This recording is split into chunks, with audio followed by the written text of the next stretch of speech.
Nonamit pasang Kalimantabe tinebena ing lodoni Demawaing Tawang Towang. Menawi wonten lepat anggen kula ngabiyantur ngersa paduka sinuwun Ngastina diagung pangaksami jer kula menika namung Panakawan, kula menika namung batur. Kirang tata krami kirang unggah-ungguh. Mila kula nyuwun pangapunten. Ora dadi ngopo Petruk, matur sembah nuwun. Kemareng kula ngaturaken sembah sumung kemeng pangabekti kula kunjuk sandhap pepodo paduka sinuwun Prabu Ngastina. Mbak Tompo ora liwat pangestu Tampanono. Kula pundhi Cundaka Panglingga Murda mapahana kabagyaning gesang kula.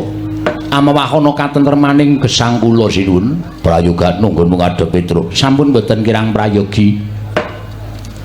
Bagong Padhararja sapraptamu. Nonamit pasang Kalimantabe tinebena ing lodoni Demawaing Tawang Towang linep mano tulak mano. Manu. Newon lepatipun diagung pangasa matur kula sinuwun tebah Siti Sekul. Wah iki binunteling lele bakar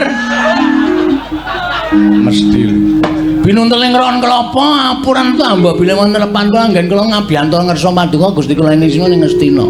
Iya bagus. Kula ngaturaken bekti nggih sinuwun. Iya tak tampa pangestu Tampanono.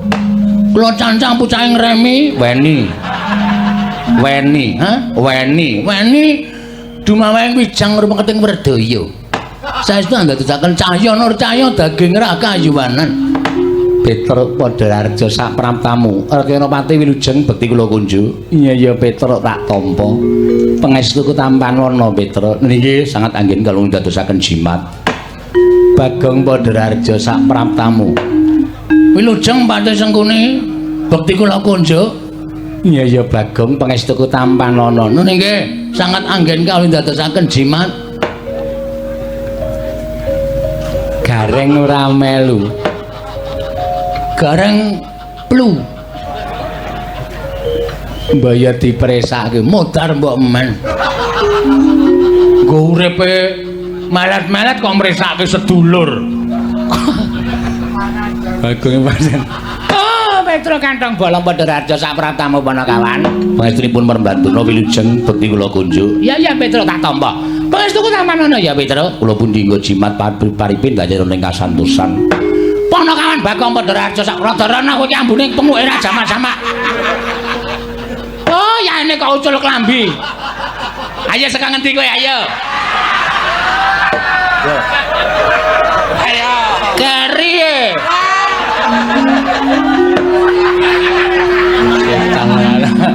Kok kering kurang bu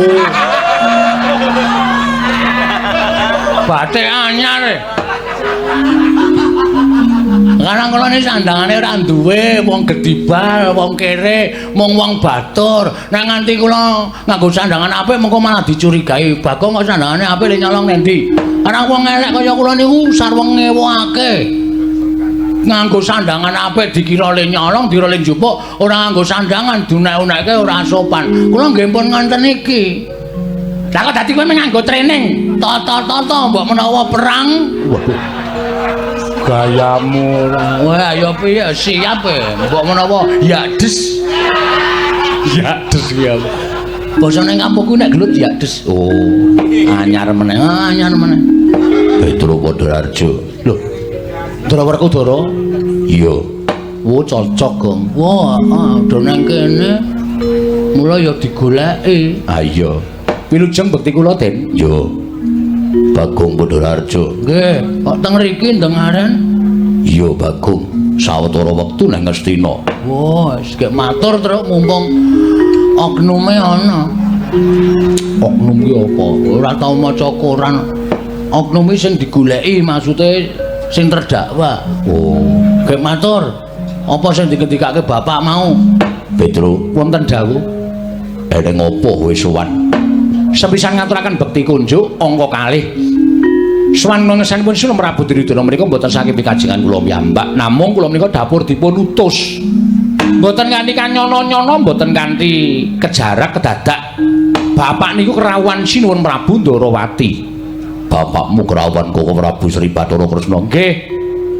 Sinuwun Prabu Ndarawati menika ngendikaken nek iki Semar ora melu-melu perkara iki mengko ndak kriwikan dadi grojogan geguyon dadi tangisan merga pengayomaning Pandhawa menika piyai loro sing dadi suwing para Pandhawa menika Sinuwun Ndarawati sing dadi pamonging para Pandhawa menika Semar Badranaya loro-lorone menika saged sinebut pamong menika pamomong lah nek sik dimong menika nedengipun mboten napa mboten manut nedengipun lagi rusak niku dadi kewajibane sing momong kudu dandan rusak lire piye kabar sing ditampa Sinuwun Prabu Ndarawati Ndara Werkudara lan Ndara Janaka menika nuwun sewu manunggal teng negara Ngastina swita karo pendhita anyar sing lenggah teng negara Ngastina malah sak mangke kula nyatakaken jebul pinanggipun Ndara Werkudara Ndara Janaka lenggah teng mriki lah nek ngoten cocok kali ngendikanipun Sinuwun Prabu Sri Bathara Kresna nuwun sewu switanipun Ndara Werkudara kaliyan Ndara Janaka teng pendhita anyar menika kala wau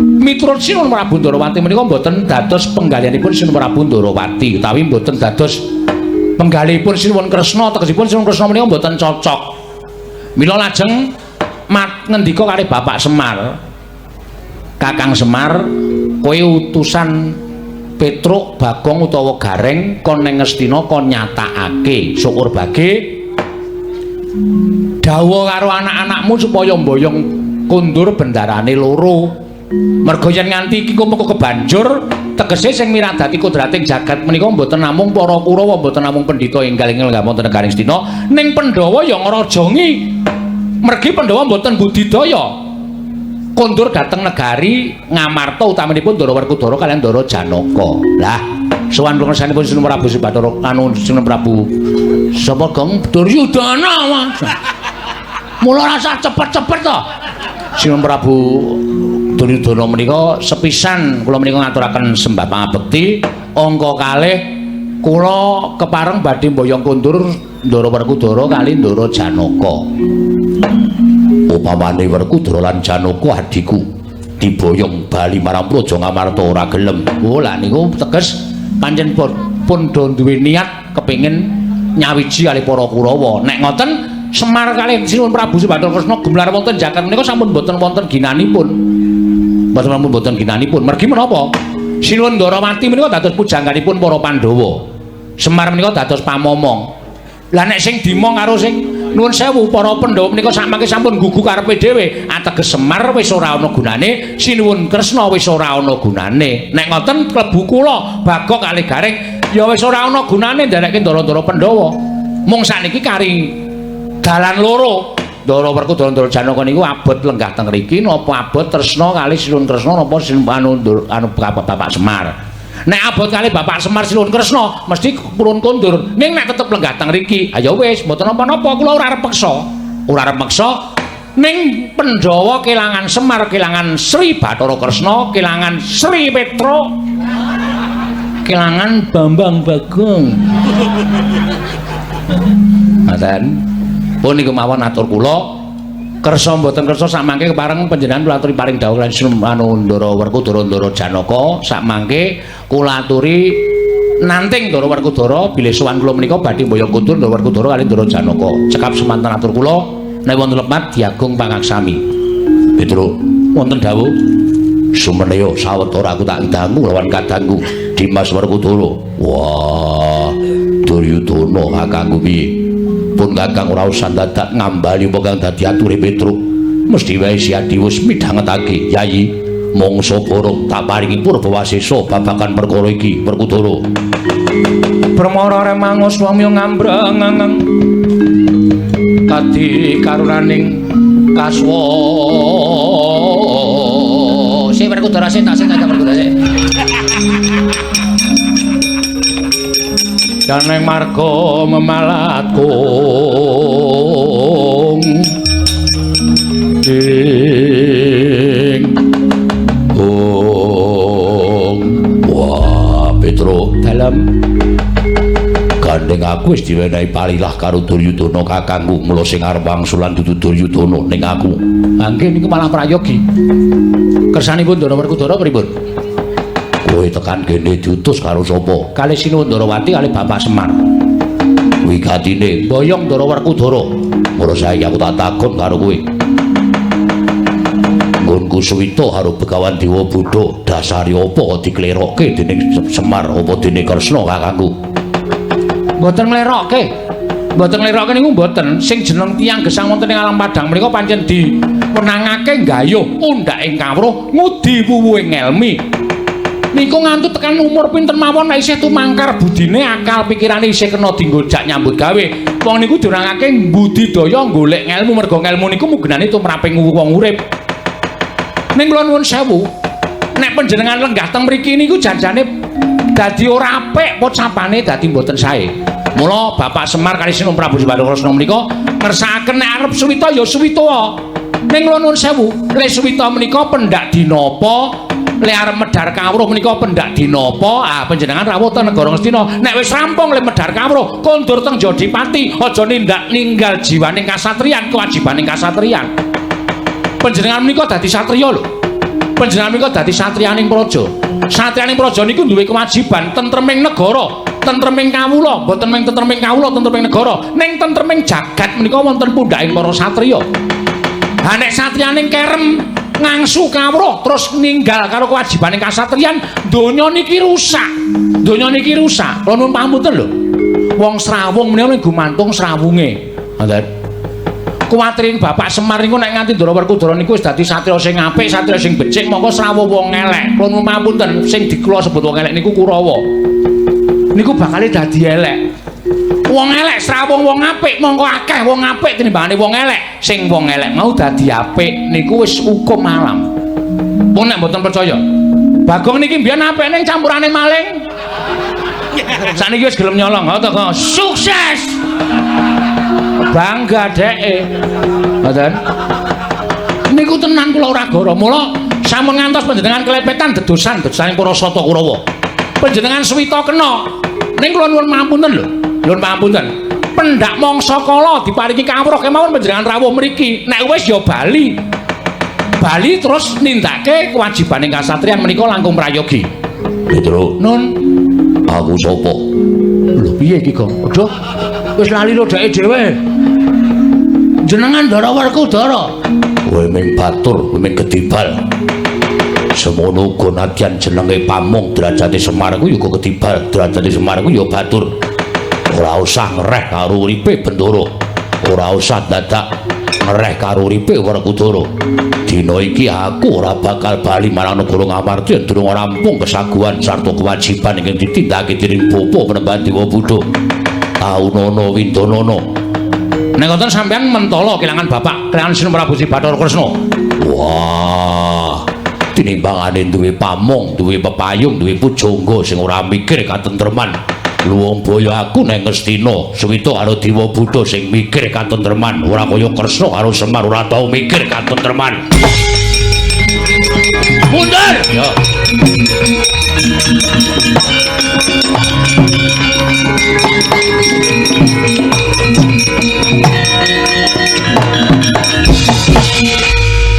Saiki karepmu piye?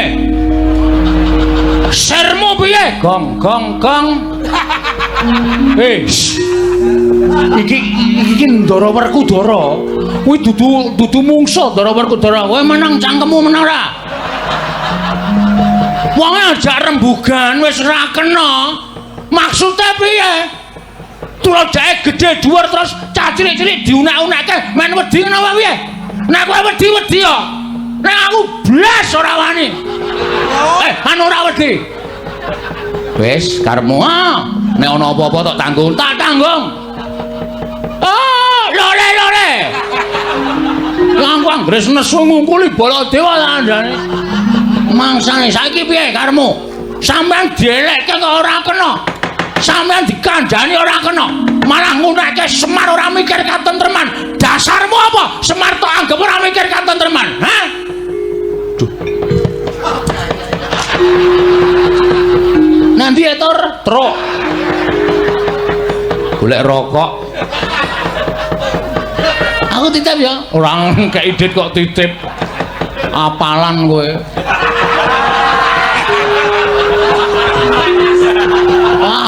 Apal wae. Anggere nang wong tuku rokok kok aku sisan.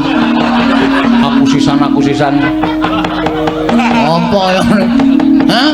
Kok tak Sinuwun Darawati mangunake ora gayuh katentreman. Nggon pundi? Kula tak takon.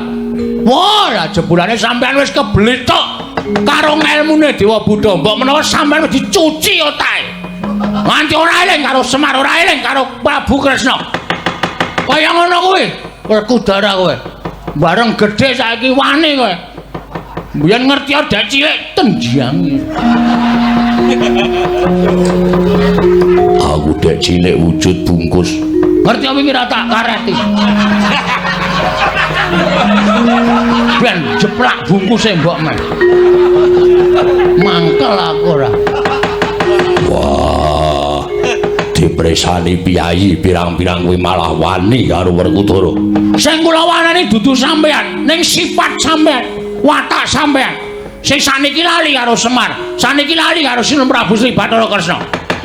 Sinuwun Prabu Sri Bathara Kresna ki nek gelem adeg Nalendra, ora kebotan kewajiban momong Pandhawa. Wah, wis kuncara asmane.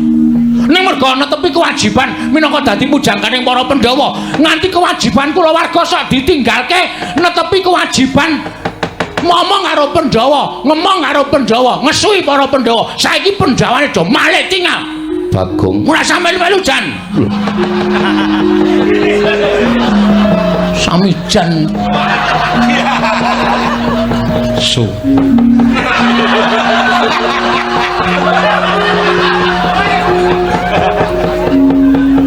Hah?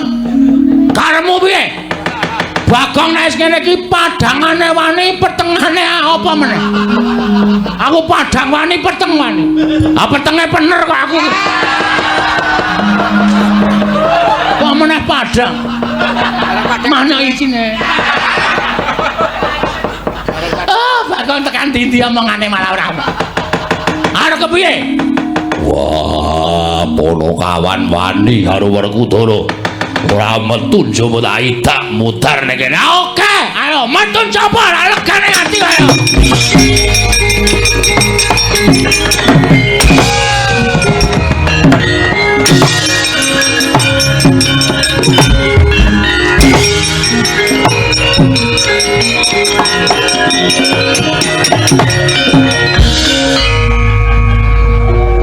Mungsuh kok copet. Kapusan deh. Ora saya kae goleki sapa kae sing aku njrantal ndelik nang saka guru. Terus balik mrene meneh. Ah, bocah ki nek Bagong ki pancen wis gugu karepe dhewe tenan. Ya men apa mangsaku wis do ngendemi Ndara Werkudara. Ora trima. Bagong. Yen pancen ora trima perkaramu ora karo aku ning karo Dimas Werkudara. Aku kan karo Dimas Werkudara. Apa? Anggepe Kang Mas Bagong kan perkara Dimas Werkudara. Trondro. Aku gagas Bagong.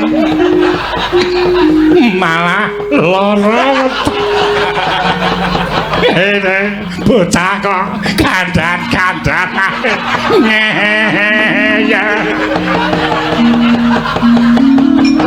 Paman akhiripun gumujeng ngantos-kantos pekandel. Aku lah menikah. Nyawang raine Bagong wis guyu. Napa meneh? Nek nganti weruh.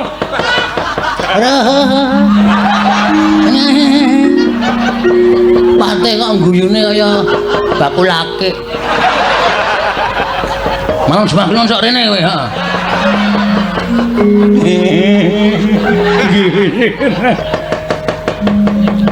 Wis kaki metu njaba. Siap. Kula tandangane Ndara Werkudara. Saman weruh kula nggih, training ngenten iki mboten melas. Ora. Merasa kamanungsane nanti. Nganggo training mburi teles ngarep garing. Kok iso? Kae iki arep nglengsor nang suketan.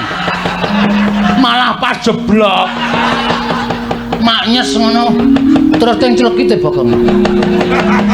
Edan ndang metu. Nggih, yen pamit rasa nggo gamelan metu dhewe.